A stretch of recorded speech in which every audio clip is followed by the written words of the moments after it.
What's meaning of the Buddhism? तुमने बहुत बार बुद्ध के बारे में सुना भी होगा और हमारे एग्जामों में एक दो क्वेश्चन आते भी हैं ऐसे बुद्धिज्म से। क्या है बुद्ध का मतलब, क्या होता है? What's meaning of the Buddha? Buddha धर्म क्यों आया? धर्म कह सकते हैं क्या हम? धर्म कह सकते हैं बुद्ध को? क्या कह सकते हैं फिर? बुद्ध धर्म ही सुना है ना अभी तक तो, जैन धर्म, बुद्ध धर्म, सिख धर्म, लेकिन हम इन्हें क्या कहेंगे? हम पंथ कहेंगे या तो रिलीजन कहेंगे। क्यों कहेंगे? अब बोलो सर रिलीजन, धर्म तो अलग चीज होती है, धर्म संस्कृत से आया हुआ है। अब बात करते हैं यहां पर हम पंथ की, बुद्ध पंथ की या बुद्ध रिलीजन की।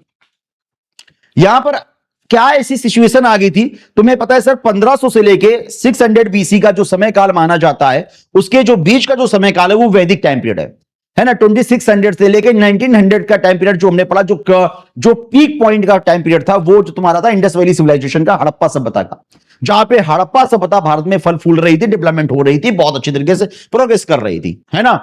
अब इसके बाद वो सिविलाइजेशन डिस्ट्रॉयड हुई, वो सिविलाइजेशन खत्म हुई, तो इसके बाद कौन सी सिविलाइजेशन आती है? वैदिक सिविलाइजेशन आती है। वैदिक सिविलाइजेशन आर्यन सिविलाइजेशन के नाम से भी जाना जाता है, क्योंकि भाई उस टाइम पीरियड में इतना डेवलपमेंट, इतना पीक पॉइंट, इतना चरम में पहुंचने के बाद, मतलब इनको जहां कल्चर बनाए जा रहे हो, समझ सकते हो कितना हाईटेक चीज हो, जहां पर सोसाइटी का निर्माण किया जा रहा हो। आज जो तुम जैसे रहते हो, जैसे तुम्हारा समाज जो तुम देख रहे हो, इसकी नींव जो है बहुत पहले डाली गई थी कि तुम्हें पड़ोसी का सम्मान करना है, तुम्हें ऐसे चलना है, तुम्हें ऐसे बातचीत करनी है, तुम्हें ऐसे पूजा करनी है, ऐसे उठकर करनी है। भाई तुम सुबह उठकर ही पूजा क्यों करते हो? तुम ऐसे मंत्र क्यों जब करते हो? तुम रात को भी पूजा कर सकते हो, तुम सोते सोते भी पूजा कर सकते हो, तुम कुछ और भी कर सकते हो। कुछ जैसा तुम्हें सिखाया जाता तो वैसे कर रहे होते। वेस्टर्न का कल्चर देख लो, उनको जैसा सिखाया गया आज वैसे वो फॉलो कर रहे हैं। भाई सुबह उठ, रात को अपना पार्टी करना है, सुबह उठ के फिर पीना पाना है, फिर पार्टी करना है ना। कौन कहां जा रहा है, कौन क्या कर रहा है, उनको कोई मतलब ही नहीं है। नशा पत्ती में लीन है, फ्रस्ट्रेटेड है, पता ही नहीं है उनको, केवल फिजिकल वर्ल्ड दिखता है कि भाई मुझे आज कमाना है, आज खाना है, काम खत्म। ना कोई आध्यात्मिक लेना देना, कब मर रहे हैं, कब कट रहे हैं, कब कहां जा रहे हैं, कोई मतलब ही नहीं है। रीजन क्या है? उनका कल्चर वही सिखाया गया उन्हें ना, उनको संस्कार। जब किसी भी बच्चे को संस्कार नहीं सिखाए जाते हैं तो कैसा हो जाता है?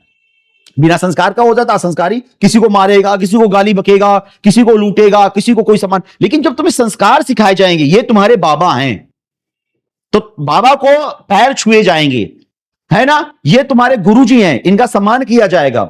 ये तुम्हारी माता जी है, इनका रिस्पेक्ट की जाएगी। ये तुम्हारी बहन है, इसका सम्मान किया जाएगा। ये तुम्हारी पत्नी है, ये तुम्हारा परिवार है, ये तुम्हारा संस्कार है। तो यही तो तुम्हें संस्कार दिए जा रहे हैं।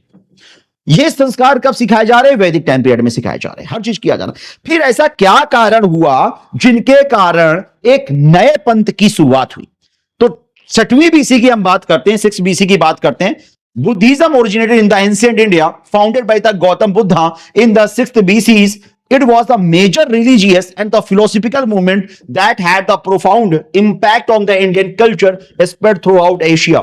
अगर बात करते हैं कि 6वीं बीसी के टाइम, 6th बीसी के टाइम पीरियड में एक नया रिलीजन भारत के टाइम पीरियड में आया, एक नया पंथ आया जिसने भारत की वैदिक फिलॉसफी, जो परंपरा आर्यों की चली आ रही थी, जो संस्कार चले आ रहे थे, उनको मानने से मना कर दिया, उनको चेंज करना स्टार्ट कर दिया। मतलब एक प्रकार का सोसाइटी स्टेटस, क्योंकि समाज में जो सोसाइटी स्टेटस चला आ रहा था उनको मानने से मना कर रहे हैं। ये अपनी फिलॉसफी, मतलब फिलॉसफी का मतलब होता है दर्शन शास्त्र, जहां पर अपना खुद का ज्ञान, खुद का दर्शन। तो अगर बात करें गौतम बुद्ध ने किसकी स्थापना की? गौतम बुद्ध ने बौद्ध धर्म की स्थापना की, बौद्ध रिलीजन की स्थापना की, जहां पे बौद्ध रिलीजन एक प्रकार का ऐसा रिलीजन था जो उस टाइम पीरियड की सामाजिक व्यवस्था को, उस सामाजिक जो व्यवस्थाएं थी उन्हें चुनौती दे रहा था। क्या दे रहा था? चुनौती दे रहा था कि हम ये वर्णा सिस्टम को क्यों फॉलो करें, हम वर्णा सिस्टम को क्यों फॉलो करें, हम जाति व्यवस्था को क्यों फॉलो करें, हम इस नियम को क्यों फॉलो करें, हम पूजा क्यों करें। ये सारी चीजों पर सवाल खड़ा कर रहा था। कौन खड़ा कर रहा था? एक नया। क्यों? रीजन ये था क्योंकि ब्राह्मणवादी जो सोच है, जो अप्रोच है, वर्णा सिस्टम काफी स्ट्रांग होते चले जा रहे थे, लोग जातियों पर ज्यादा बढ़ते चले जा रहे थे। वर्ण बनाए क्यों गए थे? 90% लोगों को आज भी गलत डिफाइन करते हैं। वर्ण आज भी बहुत सही तरीके से बनाना जो तरीका था, वर्ण तुम्हारे कर्म के अकॉर्डिंग बनाए जाते हैं और वर्ण कर्म के अकॉर्डिंग है। तो अब बुद्ध के टाइम पीरियड में वर्ण ज्यादा ज्यादा लोग एकदम ऐसे ऐसे स्टिक्स होते चले जा रहे थे, जैसे लोग समझते हमारा ये तो जन्म सिद्ध अधिकार है कि अगर मैं ब्राह्मण हूं तो फिर मैं ब्राह्मण ही रहूंगा, अगर मैं क्षत्रिय हूं क्षत्रिय रहूंगा, वैश्य हूं तो वैश्य रहूंगा, शूद्र हूं तो शूद्र रहूंगा।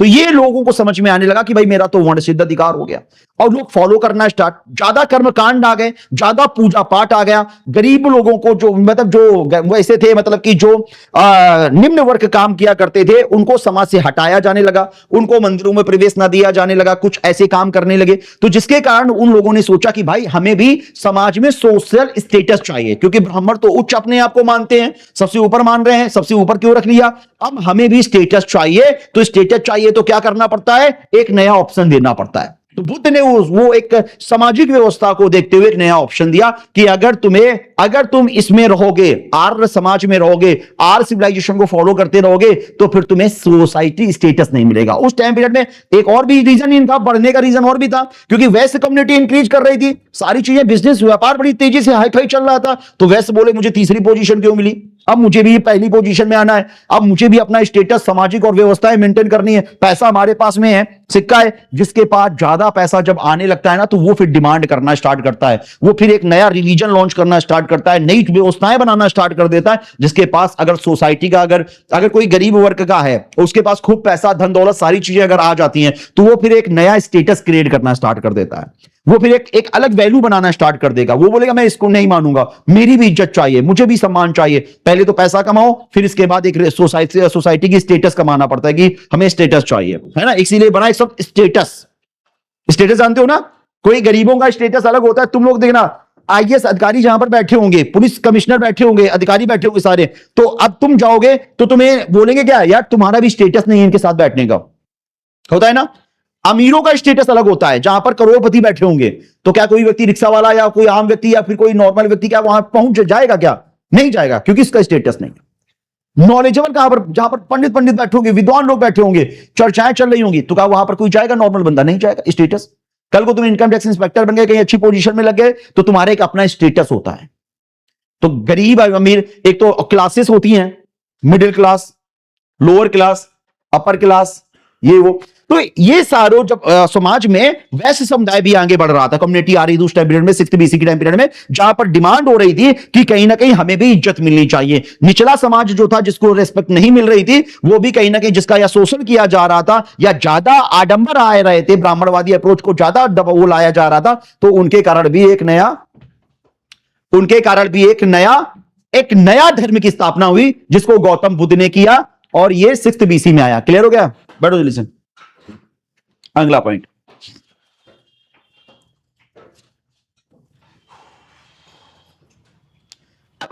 सर ने बता तो दी, समझा तो मैंने तुम्हें समझाया कि देखो क्या रीजन थे जिसके कारण बुद्ध धर्म आया। सर उस टाइम पीरियड में आरोग्य, इतनी सिविलाइजेशन, इतना बढ़िया कल्चर, इतना बढ़िया डेवलपमेंट, ब्राह्मणवादी सोच ये चल रही, वर्ण सिस्टम बढ़िया चल रहा, संस्कार बनने, फिर क्यों नया धर्म लॉन्च हुआ, क्यों नई चीजें आई, नया धर्म नहीं नया पंथ क्यों आया। तो रीजन क्या था, क्योंकि सामाजिक जब क्रूतियां ज्यादा हावी हो जाती हैं, जब व्यक्ति अपने आप को ज्यादा आडंबर वही मानने लगता है, ज्यादा कर्मकांड आ जाते हैं, और समाज में अगर सभी को समानता का दर्जा नहीं दिया जाता है, तो ऐसे में नया पंथ बनता है। मुसलमानों ने यही तो बेनिफिट उठाया भारत के अंदर आकर, देखो इधर आओ तुम मुसलमान बन जाओ, तुम्हें ये बेनिफिट देंगे, यहां हम समानता देंगे, यहां कोई जाति नहीं है, यहां कोई कास्ट नहीं है, यहां सब उच्च हैं। क्रिश्चियनिटी क्यों डेवलपमेंट हुई, रीजन क्या है, भारत में क्रिश्चियनिटी, जबकि भारत में सनातनी पक्के है ना, आर्यन सारे आर्यवासी है ना, फिर भी क्रिश्चियनिटी आई, इस्लामीकरण आया। रीजन क्या थे ना, क्योंकि मजबूरी ये थी, क्योंकि उन्होंने पहले लालच दिया कि इधर आओ देखो हम तुम्हें दे देंगे, क्योंकि यहां रहोगे तो तुम कहीं इस निचली कास्ट में रहोगे, तुम्हारा सम्मान नहीं मिलेगा, रेस्पेक्ट नहीं मिलेगा, हमारे पास आ जाओ, इस्लाम धर्म अपनाओ, हम तुम्हें इक्वलिटी देंगे, समानता देंगे, बराबर देंगे। अप्रोचेस, तो अप्रोच के माध्यम से लोगों को लाया जाता है, ठीक है ना। जबकि अब ये चीजें क्या रीजन थे, हिस्टोरिकल बैकग्राउंड क्या था, जिनके कारण बुद्धिज्म राइजेस किया, बुद्धिज्म आगे बढ़ा। क्योंकि यार देखो, जब कोई ऑलरेडी इतनी बड़ी कंपनी चल रही हो और छोटी सी कंपनी कोई खुले, तो उसको क्या कोई ना कोई ऐसी चीजें मिलनी चाहिए जिसके कारण वो ग्रोथ करेगी। तो यहां पर क्या हो रहा है कि Hindu orthodoxy during this time of the Hindu religious and the social practice had become the rigid and exclusive. क्या हो रहा था उस टाइम पीरियड में, सनातन जो परंपरा, जो हिंदू जो फिलॉसफी हुआ करती थी, जो हिंदू रिचुअल्स प्रिंसिपल्स फॉलो करते थे और सोशल जो प्रैक्टिस होती थी वो ज्यादा रिजिड होती चली जा रही थी, ज्यादा टफ होती चली जा रही थी। मल्टीपल कर्मकांड करना, ये करना, वो करना, ये नियम फॉलो करना, वो नियम, ज्यादा रिजिटाइजेशन डाल दिया। अब जहां ब्राह्मणों को, ब्राह्मणवादियों को, जैसे ब्राह्मण को हमने दे दिया कि तुम्हें ये करना है तो ज्यादा कर्मकांड, नियम बनाओ, रूल्स बनाओ। लेकिन अगर ज्यादा कर्मकांड करवाना स्टार्ट कर दोगे तो रिजिड प्रोसेस बन जाएगा, तो जिससे लोग प्रैक्टिस इतना कर नहीं पा रहे हैं, या लोग सोचते नहीं यार ज्यादा आडंबर चल रहे हैं, ज्यादा वो चीजें चल रही हैं, तो एक कंफ्यूजन होना स्टार्ट हो गया। तो यहां से हमने तोड़ना स्टार्ट किया इनको कि चला जा, तू नहीं समझ पा रहा है, तू मेरे पास में आ जा, मैं तुझे नया धर्म देता हूं, लॉन्च करता हूं, तू इसमें कर। तो यहां पे रीजन आया स्पिरिचुअली सीकिंग। स्पिरिचुअल का मतलब क्या होता है कि many person were of the seeking of the more enlightenment and spiritual fulfilling of the religious alternative। अब लोग कुछ ना कुछ ऐसा चाहते थे, कुछ नए जो लोग थे वो स्पिरिचुअल नई चीजों के बारे में सीखना चाहते थे। अब स्पिरिचुअल मतलब अध्यात्म, परमात्मा एग्जैक्टली है क्या? क्योंकि जब बुद्ध ने, देखो बुद्ध का ज्ञान बड़ा अच्छा है ना, बुद्ध फिलॉसफी अपनी अलग लेवल में दे रहे हैं। जब तक तुम सामने वाले को फिलॉसफी नहीं समझाओगे, दर्शन नहीं समझाओगे, तब बोलेंगे भाई दुख कहां से आया, कैसे आया, उसका रीजन बताओ, उसके कारण बताओ, उसका निवारण बताओ। तो बुद्ध ये सर्कल को चला रहे हैं, ये बता रहे हैं कि ये तो गया तो कहां गया। जैसे कोई दीपक जलाया, हमने जला दिया, दीपक जल रहा है, तो दीपक जल रहा है तब तक तुम्हारा अस्तित्व है। अब दीपक को फूंक मार दी, दीपक खत्म हुआ, अब वो कहां गया? ना दीपक रहा, ना वो स्वर्ग गया, ना वो नरक गया, गया तो कहां गया? कुछ ना कुछ समझना चाहिए ना। क्वेश्चन तो आता है ना कि गया तो कहां गया? अभी तो था, अभी जल रहा था, और फिर इसके बाद हमने फूंक मार दी, फिर वो खत्म, तो कहां चला गया? कहीं ना कहीं तो गया होगा। इसे कहते हैं निर्वाण प्राप्त हो जाना, महानिर्वाण चला जाना। कि एक बार अगर तुम्हें महापरिनिर्वाण प्राप्त हो गया, अगर तुम्हें कैवल्य की प्राप्ति हो गई, जैसे जैन में कैवल्य कहते हैं, और कैवल्य की, जैसे महामोक्ष कहते हैं, हिंदुइज्म में महामोक्ष कहते हैं, एक बार मोक्ष की प्राप्ति हो गई तो तुम्हारा अस्तित्व समाप्त हो गया। फिर तुम कहां भोगोगे ना। ये बुद्ध की फिलॉसफी बहुत टफ चीज होती है, जहां पे हम स्पिरिचुअलिटी को समझने की कोशिश करते हैं। जैसे तुम्हारा, अब हिंदुइज्म फिलॉसफी में क्या कहते हैं, जैसे तुम्हारा जन्म हुआ, तुमने कर्म किए, कर्म करने के बाद तुम्हें भोगना पड़ेगा। आए कर्म किए, फिर भोगे। अब तुम कुछ ना कुछ तो कर्म करोगे, निष्कामी बन जाओ, कोई कर्म नहीं करना है।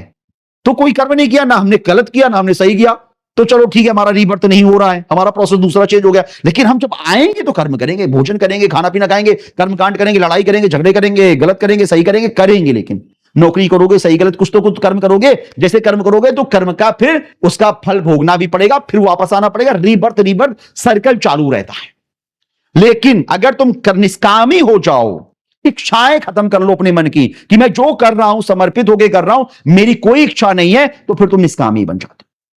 अच्छा एक बात बताओ, जो पानी वाष्पित होता है, और वाष्पीकरण होने के कारण जब पानी की जल की बूंदें नीचे ऊपर जाती हैं, फिर ये बादल बनते हैं, फिर ये बरसात होती है। तो जब ये समुद्र की कोई बूंद समुद्र से बाहर गई, वाष्पीकरण हुआ, बाहर ऊपर गई, फिर इसके बाद बरसात हुई, तो समुद्र की बूंद क्या हुई, कहीं नाली में गिरेगी, कहीं कहीं गिरेगी, कहीं कहीं गिरेगी। तो उसका अभी क्या है, अब उसका अभी अस्तित्व बना हुआ है ना। लेकिन वही समुद्र की बूंद, पानी की हमने बूंद एक निकाली, हमारे पास में ये पानी है मान के चलो, अब हम ये समुद्र से निकाल के लेकर आए, तो जब ये पानी लेकर आए तो इसका मतलब यहां पर ये पानी हमारे पास है समुद्र का पानी, अब इसका अस्तित्व रहेगा क्योंकि मैंने इसको इसमें डाल दिया। अब ये हम किसी और बोतल में डालेंगे, उसके आकार का हो गया, फिर हमने किसी और बोतल में डाला, तो इसी तरीके तुम हाथी और शेर जो भी बनना है वो बनते रहते हो, पानी डालने। लेकिन यही बूंद का ये जो पानी है, लास्ट में यही पानी हमने ऐसे समुद्र के अंदर डाल दिया।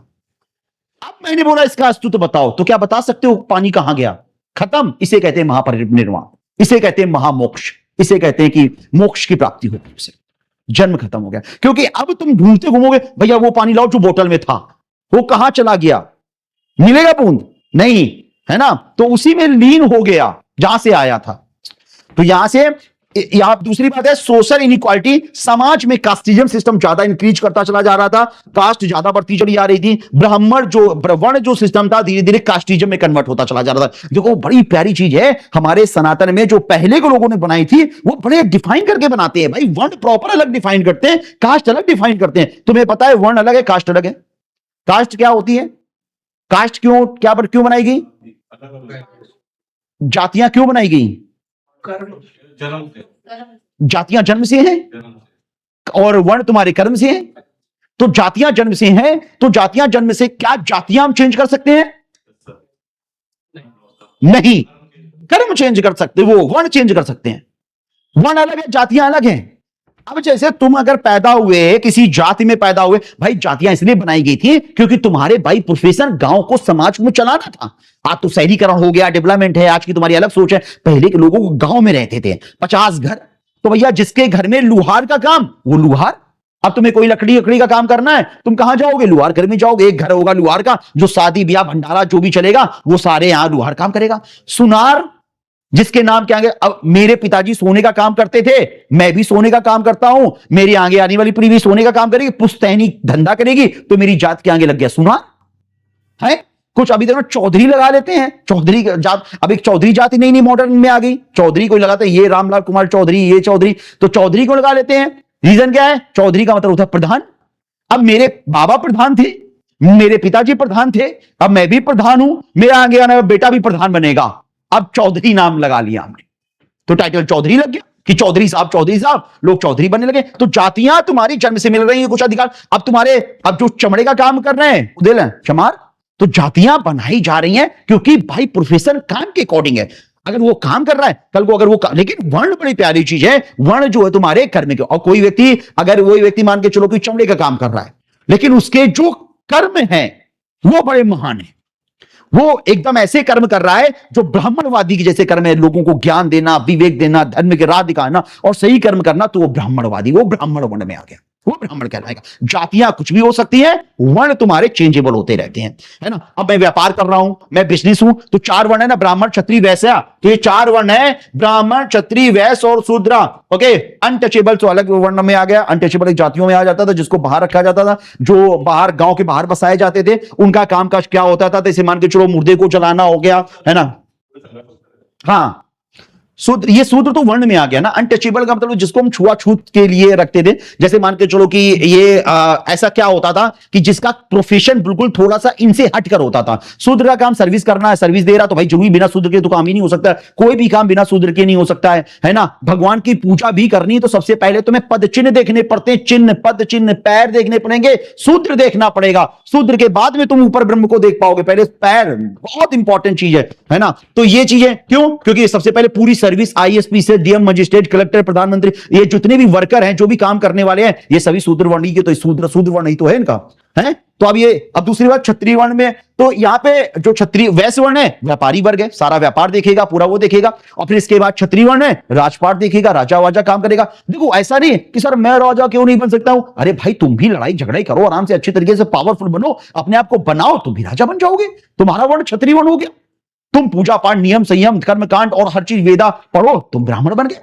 लेकिन क्या है, ब्राह्मण का बेटा कभी ब्राह्मण नहीं बनता, वर्ण का बेटा कभी वर्ण नहीं बनेगा, जाति का बेटा जाति बनेगा, लेकिन ब्राह्मण नहीं बनेगा। अनटचेबल जो कर्मकांड, मतलब मुर्दों को जलाना हो गया, है ना, सीधे सीधे हाँ वो करना, तो उन्हें गांव के थोड़ा बाहर रखा जाता था, उन्हें अनटचेबल कहा। मुर्दों को जलाना, काट मार करना, वो करना, तो समाज में सोचते थे ये थोड़ा सा वैसे ही कर्मकांड कर रहे हैं अल्ट्रा लेवल में, तो उनको थोड़ा गांव के बाहर किया जाता था। तो वो जब कोई रिचुअल्स करने कोई जा रहा है, नहा धो के कोई पूजा करने जा रहा है या कुछ नियम से जा रहा है, तो उसे फिर वो टच नहीं करते थे, उसको छूते नहीं थे, क्योंकि भालते भाई इनको छूने से वो हो जाएगा, क्योंकि ये काव मार के काट के जला उलू के आ रहे हैं, लाश लेके चले जा रहे हैं ऐसे, और हम किसी और कर्म के लिए जा रहे हैं, तो हमें छुएंगे तो थोड़ा सा वो हो जाएगा। एक ये था उनका नियम। तो ये कुछ रीजन थे जिनके कारण बुद्धिज्म डेवलप होना स्टार्ट हो गया। उस टाइम पीरियड में 6th BC में बुद्धिज्म डेवलपमेंट हो गया, क्योंकि सामाजिक व्यवस्थाएं ज्यादा टफ होती जा रही थी, है ना, रिचुअल ज्यादा कस्टमाइज होते जा रहे थे, लोग ज्यादा फॉलो नहीं कर पा रहे थे, जातिवादी ज्यादा बढ़ती चली जा रही थी, कर्मकांड प्रक्रिया ज्यादा होती चली जा रही थी, वैश्य समुदाय पैसे में आगे बढ़ता चला जा रहा था, और उसको भी एक राइट चाहिए था, जिसके कारण बुद्धिज्म धर्म की उत्पत्ति हुई, बॉर्न है। लाइफ और टीचिंग ऑफ द बुद्धा, भैया सबसे इंपॉर्टेंट चीज है सिद्धार्थ गौतम बुद्धा। तो founder of the Buddhism was born the prince but of the renouncer he saw the well to the seek enlightenment. Buddha कोई कमजोर नहीं है, बुद्ध पावरफुल बढ़िया जगह पर पैदा हुए। देखो उनको एक व्यक्ति ने कहा था, एक साधु आए थे, उन्होंने देखा तो बुद्ध का जब जन्म हुआ था, तो उन्होंने ये बोला था कुछ समय के बाद में कि देखो बुद्ध तो ये जो है ना, या तो ये बहुत बड़ा चक्रवर्ती सम्राट बनेगा, राजा बनेंगे, या तो ये बहुत तगड़े लेवल के फिलोसफर बनेंगे, दार्शनिक या साधु संत बनेंगे, ज्ञानी पुरुष बनेंगे, ये बुद्ध बोला। और बुद्ध राजपूत थे, क्षत्रिय वर्ण से बिलोंग करते थे ये। और इनका क्या हुआ कि जब इनको एक दिन ये बाहर, थोड़ी स्टोरी है इसकी, इनकी स्टोरी अलग अलग है, लेकिन 1 मिनट में थोड़ी ब्रीफ में स्टोरी फटाफट सुन लो, सबको पता होगा। ओके, क्षत्रिय राजपूत एक ही होता है, सात क्षत्रिय वंश है। ओके, अब यहां कबीला, अब यहां पर क्या हो रहा है कि जैसे बुद्ध एक दिन क्या हुआ, इनके पिताजी इतनी व्यवस्थाएं, पूरी व्यवस्थाएं मेंटेन करके बैठे हुए थे बुद्ध के अंदर कि भाई बुद्ध बाहर ना जा पाए, मतलब कि इनका रहना खाना पीना सारी व्यवस्था एकदम लग्जरियस। राजा है बढ़िया कि भाई अगर ये बाहर गया, अगर इसको कोई भी दुख मिला तो पता चले यार इसने अपना धर्म ना वो ना कर ले, कहीं कहीं वो ना बन जाए, बाबा ना बन जाए, साधु ना बन जाए, बड़ी दिक्कत हो जाएगी, क्योंकि भाई हमारा तो यार दिक्कत है, हमारा तो इतना बड़ा साम्राज्य कौन संभालेगा, है ना बेटा, यही है, बड़ा दिक्कत हो जाएगी। एक दिन बुद्ध बाहर निकल गए धीरे से अपने साथ में, अपने रथी को साथ में लेकर। स्टोरी बहुत बड़ी लेकिन छोटी सी एक लाइन में, जैसे बाहर बुद्ध गए तो बुद्ध ने देखा कि भैया कि कितने कुछ लोग जो हैं एकदम गरीबी में जी रहे हैं, कोई मृत्यु, एक लाश चली जा रही है सामने से, एक मरा हुआ मुर्दा जा रहा है, तो बार बार पूछ रहे हैं कि यार ये भी ये कोई लेटा क्यों है भाई, तो वो बोलता है, ये उसका सारथी बोलता है ये मर गया है। तो बुद्ध को नहीं पता था मरना क्या होता है, तो बुद्ध तो सुख में रहे परमानेंट, दुख में तो भी देखा नहीं है, तो बोला मरना क्या, ये क्या है, लेटा क्या, उसको उठाओ, तो बोला नहीं ये उठेगा नहीं, अब तो क्यों नहीं उठेगा, कहा ये सो गया, तो अरे ये अब मर गया, तो मरना क्या है, मुझे नहीं पता मरना क्या है, मरना क्या है, उठाओ इसको, बोला नहीं अब नहीं उठेगा, जो एक बार मर गया वो कभी नहीं उठता, जो एक बार सो गया वो। अच्छा तुम एक चीज सोचो, जब तुम सोते हो तब तुम कहां रहते हो, सपने में है तेरे, तुम्हारा शरीर बेड में रहता है, तुम कहां रहते हो, मन, ये जो अभी उत्तेजना जो तुम बोल पा रहे हो ना, ये मैं बगल में तुम्हारे कोई खड़ा भी हो ना, ऐसे तुम सो रहे हो, फिर अगर तुमसे पूछा जाए कौन बगल में खड़ा था, अभी कोई बगल में तुम्हारे खड़ा है तो तुम बता दोगे कि अच्छा ये खड़ा था, क्योंकि कोई ना कोई चेतन मन तुम्हारा काम कर रहा है। लेकिन रात को अगर 12 बजे कोई तुम्हारे सामने खड़ा हो, आत्मा भले ना हो, देखो भाई वो तो बहुत डेंजर होती है, वो है ना, वो अगर खड़ी हुई तो वो तो दिक्कत कर देगी, वो तो तुम उठ के भी खड़े हो जाओगे, रोकने खड़े हो जाएंगे और फिर दिक्कत हो जाएगी। तो अब बात करो, तो अगर कोई नहीं पता तुम कहां चले जाते, सपने में, सपना नहीं आता भैया, कभी कभी किसी भी सपना आता है, थोड़े बहुत सपना की भी एक हिस्ट्री है, ठीक है ना। तो बुद्ध ने देखा एक बूढ़ी औरत को, जहां पर एक बूढ़ी औरत बूढ़ा है, बोला ये क्यों, इसकी खाल क्यों लटक गई है, ये बूढ़ा क्यों है, ऐसा शरीर क्यों है इसका, बोला ये बूढ़ा हो गया, झुक के चल रहा है, ये क्यों चल रहा है भाई, क्योंकि एक समय ऐसा आता है कि जब तुम भी बूढ़े हो जाओगे। सोचो आज से यहां जो बैठे हुए, आज से 50 साल के बाद में तुम्हारी शक्लें क्या होंगी, लटकी हुई खाए दादा तेजी कर रहे हो, है ना, अरे यार एक इमेजिनेशन करो यार, एक आएगा लेकिन समय जरूर आएगा, है ना, मैं केवल बुरा नहीं होऊंगा, बाकी तुम लोग हो जाओगे बे, है ना, अजीब लगेगा यार साला, हम तब तक संन्यास ले लेंगे ना आराम से मस्त। तो मिडिल वे, तो बुद्ध ने बोला कि देखो सभी जीवन में दुख से भरी है, ये दुनिया सबसे इंपॉर्टेंट चीज जो बुद्ध की फिलॉसफी है, वो कहते हैं संसार दुखों से भरा। जब बुद्ध को ये ज्ञान प्राप्त हुआ, बुद्ध आए घर में, बोले अब इनका मन चिंतित होने लगा, और ये भैया छोड़ छाड़ के सीधे घर भर से रात को अपना निकल गए, बाहर निकल गए, चले गए, संन्यास धारण कर लिया कि अब कुछ भी हो जाए मुझे ज्ञान की खोज करनी है। ये बैठ के लंबे समय तक इन्होंने तपस्या की, और तपस्या करने के बाद इनको ज्ञान की प्राप्ति हुई। जब इनको ज्ञान की प्राप्ति हुई तो इन्होंने क्या खोजा, इन्होंने ये खोजा, जब इनको ज्ञान की प्राप्ति हुई तो अब इनको ये लगा कि ये दुनिया जो है ये क्या है, दुख दर्द से भरी पड़ी है, पूरे संसार में सिर्फ क्या है, दुख ही दुख है और कुछ भी नहीं है। दुख का कारण क्या है, उसका निवारण क्या है, यह बुद्ध की फिलॉसफी पर डिपेंडेशन करता है। मतलब सबसे बड़ा जो इन्होंने कारण बताया वो बताया डिजायर। क्या बताया, डिजायर मतलब इच्छा शक्ति। अगर तुम्हारी इच्छा शक्ति तुम्हारे पास में है, इच्छा शक्ति, इच्छा, जो इच्छाएं होती हैं वही तुम्हें दुख का जन्म देती हैं।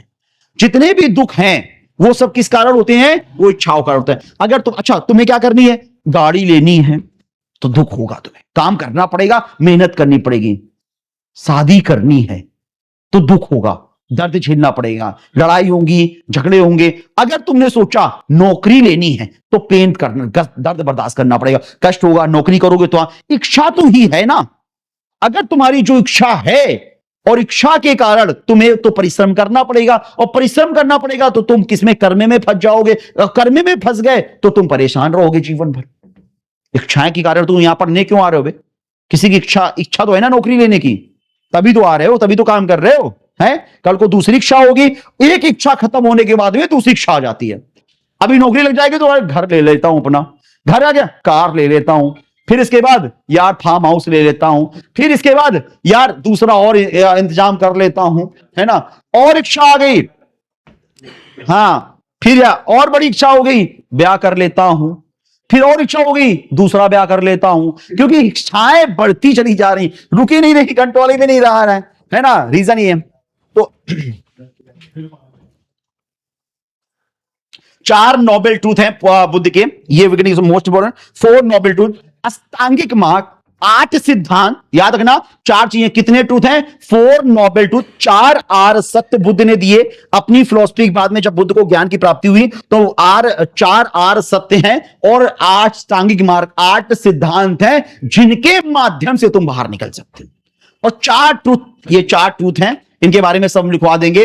The 4th noble truth and the enlightenment, बहुत बढ़िया चैप्टर है, बहुत बड़ा चैप्टर है, और इसके बारे में हम एक एक पॉइंट इसीलिए समझा रहे हैं क्योंकि जो भी एंशिएंट हिस्ट्री में क्वेश्चन आते हैं तो यहीं से टच होते हैं, बुद्धिज्म से 2 से 3 क्वेश्चन टच होंगे, इस चैप्टर से टच होंगे, क्योंकि इसमें जितनी भी बौद्ध समितियां हुई हैं उस टाइम पीरियड में, 4 बौद्ध समितियां, उनके बारे में लिखना है, बुद्ध के बारे में लिखना है, बहुत इंपॉर्टेंट है, आएगा ही आता ही आता, इसलिए। तो 4 नोबल ट्रूथ्स हैं। The truth of the suffering, all life involving some from the suffering in the dissatisfaction, पूरे जीवन तुम सफर करते हो इच्छाओं के कारण, यह सत्य है, हर एक व्यक्ति सफर करता रहता है।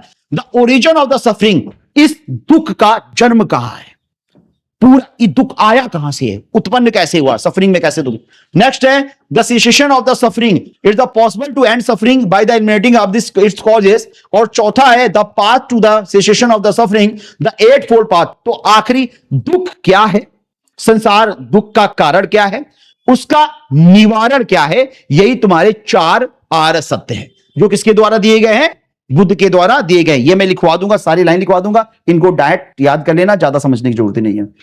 चलो ओके, अब इसके बाद हम लोग कल अष्टांगिक मार्ग को समझेंगे और बुद्ध के एमसीक्यूज क्वेश्चन करेंगे और इस चैप्टर को कल खत्म करेंगे।